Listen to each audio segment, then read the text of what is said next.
Hola, mi nombre es Julieta Belmar y en esta clase vamos a abordar las complejidades del contexto para hacer el seguimiento de casos. Entonces, algunos de los obstáculos comunes que se relacionan con el contexto de las personas o el contexto que estamos viviendo que podríamos enfrentar al hacer seguimiento de casos o contacto son, uno, problemas propios de la pandemia, es decir, problemas propios de la situación que estamos viviendo. Y allí lo más importante es que podría haber escasez de exámenes y nosotros cuando llamamos a las personas les solicitamos o les sugerimos de alguna manera que se realice la prueba para diagnosticarse y hacer el aislamiento o cuarentena y que existan cambios en los protocolos para ir llevando la pandemia. Esto quiere decir que podría, por ejemplo, cambiar la definición de caso, es decir, se podría ampliar. Para considerarse un contacto estrecho, podrían cambiar las situaciones, podrían cambiar los días de aislamiento, podrían reducirse, podrían aumentarse, porque recuerden que esta es una enfermedad que hemos ido conociendo de a poco y de alguna manera los protocolos se han tenido que ir ajustando tanto a lo que se va sabiendo de la enfermedad como a la realidad de los distintos países y lugares. Y después tenemos otro gran problema o obstáculo que es que el caso no pueda cumplir con el caso del contacto con su aislamiento o cuarentena. Y acá nos encontramos con una diversidad de situaciones. Nosotros acá mencionamos algunas, pero que uno tendría que enfrentar o va a tener que enfrentar cuando llame a la persona y le responda, aunque por ejemplo no pueda hacer su aislamiento porque tiene familiares a su cuidado, porque está a cargo de niños y no hay nadie más que los cuide, adultos mayores que no hay nadie más que los cuide, y además podría eso sumarse que las personas tienen que trabajar,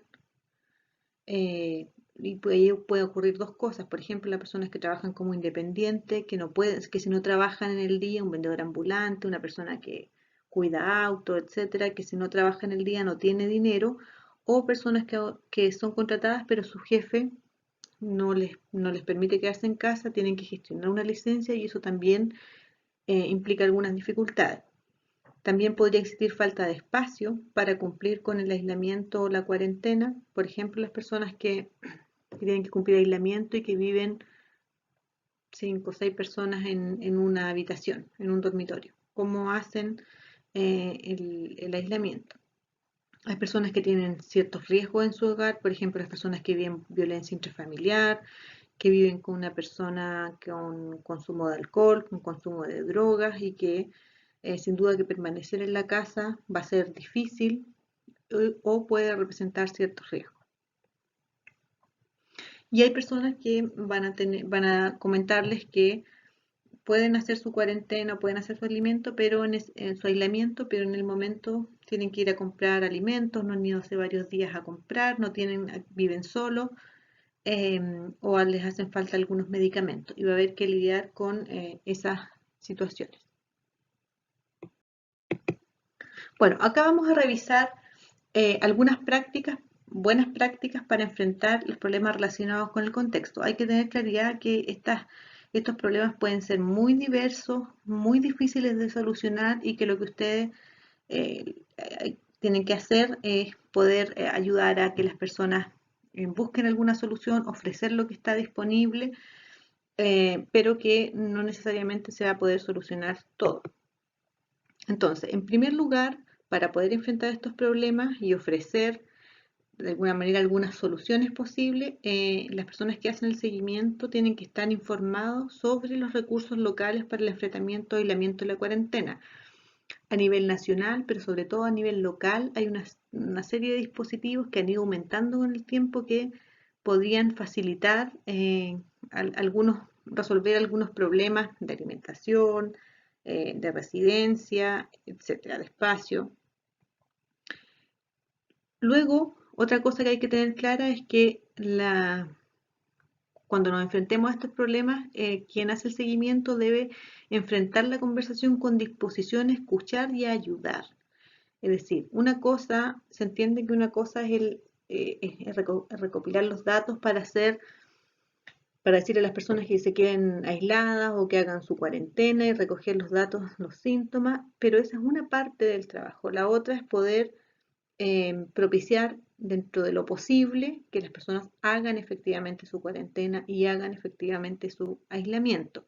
Entonces, hay que considerar que es parte de la tarea el poder ayudar a encontrar las mejores soluciones, pero entendiendo que uno puede ayudar en la medida de lo posible.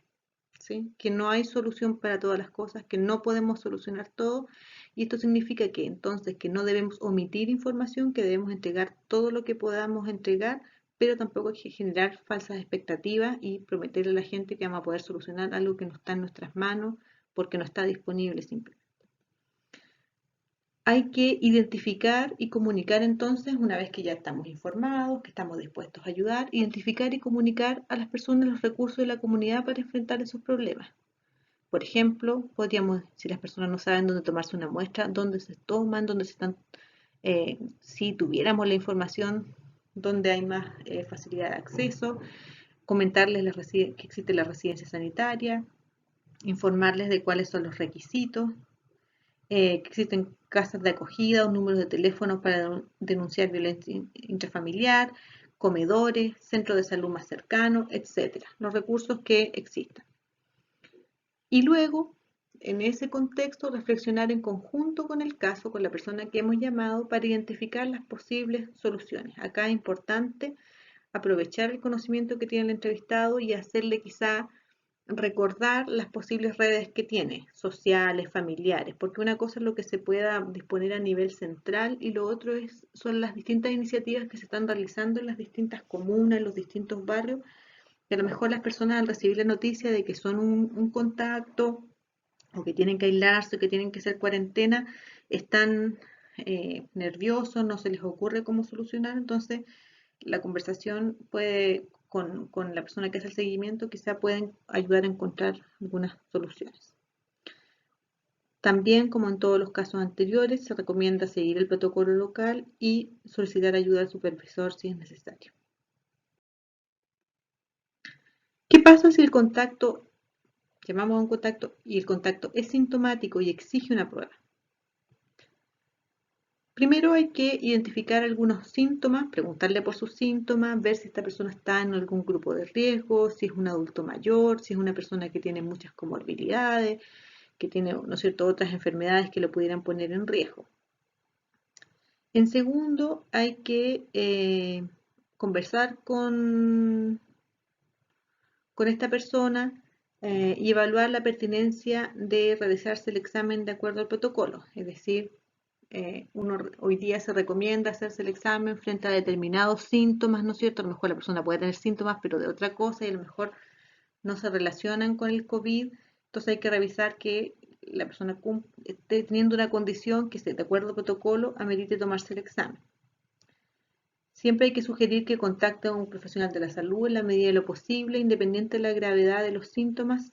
Lo ideal es que una persona, aunque cuando tenga síntomas leves, pudiera acceder a los consejos de un profesional. Ahora,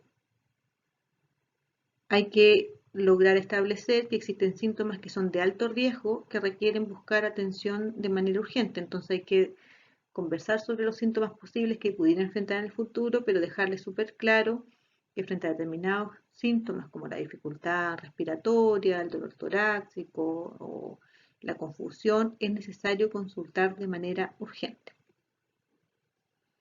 Y, si es posible, idealmente sería una muy buena idea que usted pudiera estar en condiciones de indicarle dónde puede acceder a la prueba con mayor rapidez o facilidad.